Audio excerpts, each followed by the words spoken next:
not that was not a good game. Um, we didn't compete today, which was very disappointing because that's one thing that I'm very confident that this group does. Um, first of all, credit to UMBC. They came in, they played tough. They got us out of our rhythm. Their defense was great. They hit big shots, so credit to them. She does a great job over there. But for us, we got to get better, and we will. First, we got to compete. Second, we got to shoot it better. But that will and that drive and that competitive spirit has to be there. Jordan. This is your guys' first real test playing from behind all night. What did you learn about the group despite not getting the result you wanted? Yeah, I mean, we needed to get punched in the mouth. I thought we were going to recover. But, it's just things that we've been talking about in practice about just competing, and not overlooking anybody. Anybody is good enough to beat us, and we're good enough to beat anybody. I still stand by that. But tonight, I didn't think that we responded. They came, they punched early. They led the whole entire game on our home court, which is unacceptable. So, we're going to learn a lot from this, and I know we're not going to look like that again. Jordan. UMBC made a clear choice to take the ball out of Kimura's hands with double teams and full court pressure tonight. Looking back, how well do you feel the team adjusted to that? I think it was a great game plan, and we knew that was coming. We didn't know they were going to do that, but I knew it was coming this year.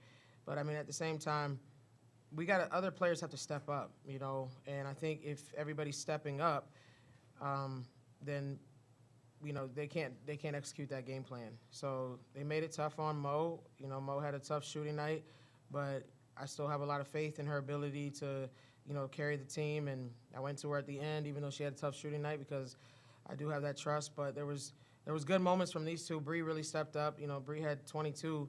And those were big buckets, and we need that from Bree. So this game's going to propel her to get back to where she needs to be.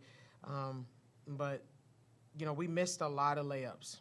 And I think, we were getting the shots we wanted. We were executing to get the shots we wanted. We just didn't finish, and that was the difference. And also free throws. We missed 9 free throws and lose by 5. That sucks. Any questions for the student athletes? Yeah.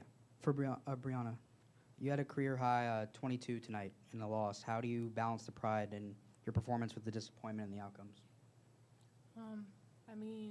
I was just trying to do whatever I had to do for the team to be successful, to help them out, because it's a team sport. If one person's not excelling, we have their back. We do whatever we can. Like Coach Mock said, she said next woman up. So, I'm happy, but I just want to make a better step next game.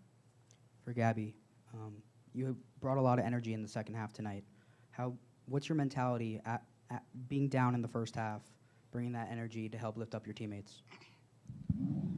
Anything can happen in a game. It's a game of ups and downs. So I just knew one thing that I can control was my energy and bringing the energy that the team needed. So I just wanted to do that. I knew as long as the game was going, shots would fall. I had faith in my teammates, even though they didn't have great shooting days. I had faith that they'll make shots. So my goal and my mission is just to give us energy defensively and have that translate to offense. UMBC hit 9 threes from 14 attempts tonight. What did you see in defensively that allowed the team to get so comfortable? If a team's shooting 64% from the three, if we allow that, it's going to be pretty hard to close that game out. So, again, credit to them. They hit big shots. Our rotations were off a little bit, scrambling and helping the helper, things like that, and just not contesting. That's something that we usually do really well. If you look back, we defended three-point line really, really well. So I just think overall, we just weren't competing like we usually do, and we weren't all the way locked into the game plan.